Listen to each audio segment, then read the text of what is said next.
सनातन संस्कृति के हिसाब से माना जाता है कि माह का और जो जेठ का महीना होता है उसमें जो भी तपस्या करता है, तप करता है, अपने भगवान को मनाता है तो भगवान उनकी इच्छा पूरी करते हैं। अब ये बात निर्भर करती है कौन कितनी श्रद्धा रखता है इन चीज़ों के ऊपर। तो आप मेरे पीछे जैसे देख सकते हैं कि गाज़ियाबाद का एक बहुत ही परिचित और मशहूर नाम, जी हाँ, हम बात कर रहे हैं हिंडन बिहार में श्री बालाजी धाम के करता धरता मच्छंदरपुरी महाराज जी की, जो कि तपस्या पे यहाँ पे बैठे हुए हैं और 7 धुनियों के बीच में बैठकर ये यहाँ पे तपस्या कर रहे हैं।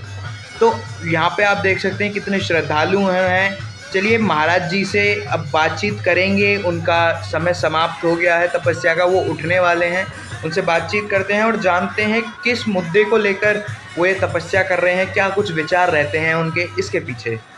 तो अभी जैसे हमने आपको बाहर के दृश्य दिखाए थे, किस तरीके से श्रद्धालु यहाँ पर परिक्रमा कर रहे थे और बाबा जी तपस्या पे बैठे हुए थे। तो आइए बाबा जी की ज़ुबानी ही जानते हैं क्या पूरा आज जैसे जेठ के महीने को माना जाता है, बहुत महत्वपूर्ण दिया जाता है, उसी महीने में बाबा जी भी तपस्या पे हर साल बैठते हैं। तो आइए पहले बाबा जी से ही जानते हैं क्या इसका महत्व है। पहले तो बाबा जी बहुत बहुत स्वागत है आपका हमारे चैनल में। जेठ की गर्मियों में तपस्या होती है, सभी और भी सिद्ध पुरुष महात्मा करते हैं। और संत का सबसे पहले कर्म है कि वो तप और भजन करें, और तप करेगा जब भी वो आगे जाके पहुंचता है भगवान की तरफ, ज्ञान की तरफ।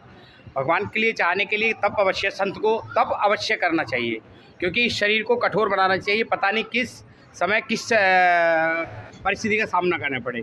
तो ये जेठ ही गर्मियों में गत लगभग 15 वर्षों से कर रहा हूँ, और बाबा हनुमान जी की कृपा है, नैया पार होती है।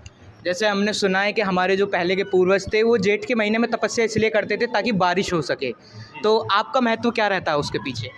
मेरा महत्व रहता है कि सभी हिंदू समाज का कल्याण हो, और वर्षा हो, मौसम सही रहे, ठंडा रहे, और बारिश से जो पेड़ पौधों को पानी नहीं मिलता उनको पानी मिलना चाहिए। और जो एसी चल रहे हैं, बहुत सारी एसी भी कम हो जाते हैं।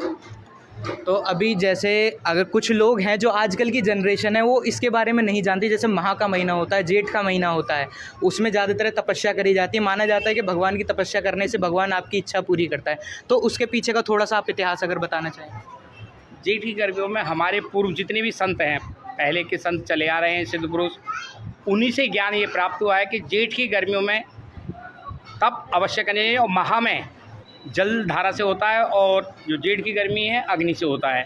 कोई 7 धूनी, कोई 11 धूनी, कोई 21 धूनी, कितनी भी जैसे भी स्थितियाँ हैं वैसे इस तरीके से करते हैं।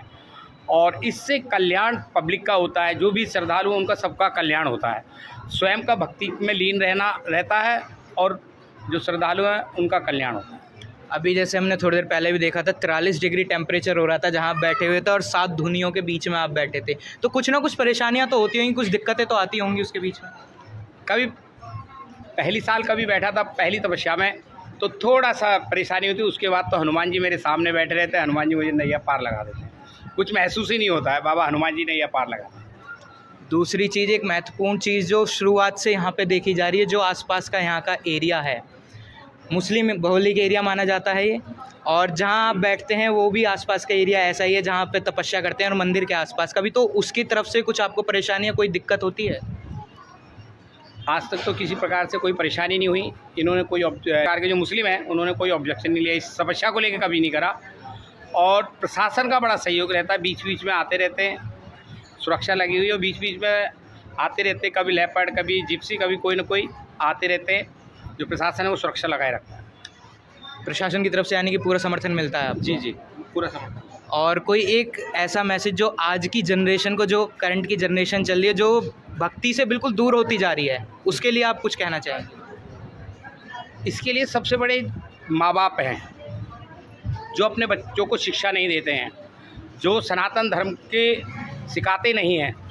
कारण क्या है कि हम लोग अपने बच्चों को, जो स्कूल हैं वो सारे लगभग क्रिश्चनों के हैं, और क्रिश्चनों में प्रेयर सिखाई जाती है, ना कि भजन या कीर्तन या अपने गीता का किसी प्रकार का सार या गीता का ज्ञान नहीं दिया जाता है।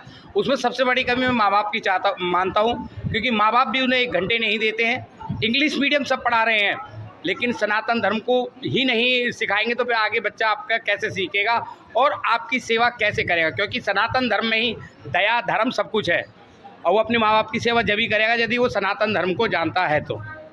अभी जैसे हमने आपको पहले भी कई बार देखा है, कुछ लोगों का कहना ये है कि बाबा जी खाली क्षत्रियों को और ब्राह्मणों को ज़्यादा समर्थन देते हैं, उन्हीं की रैली में ज़्यादा दिखाई देते हैं। अभी महाराणा प्रताप की जयंती मनाई थी एक नंदग्राम में। उन लोगों ने हमने उनका बहिष्कार इसलिए कर दिया था कि वो केवल उसमें राजपूत थे। भविष्य में इस गाज़ियाबाद में पहली बार विजयनगर में ननकी चौक पे 36 बिरादरियों ने महाराणा प्रताप की जयंती मनाई। तो अब आप बताइए कि जातिवाद है या नहीं। तो मेरे साथ सारा हिंदू समाज खड़ा हुआ है और मैं किसी प्रकार की जाति में नहीं बटा हुआ हूँ और सभी जातियाँ मुझे मानती हैं और मैं भाग्यशाली हूँ। घुकना में 70% जाटव है, जो कि 50% मेरी सेवा में रहता है। 50% वो स्वागत करता है पालकी का। यदि मैं जातिवाद में बटा होता तो वो समाज सेवा ही नहीं करता, ना मेरे साथ रहता। और हमारे सेवक जो नज़दीक हैं वो भी जाटव हैं।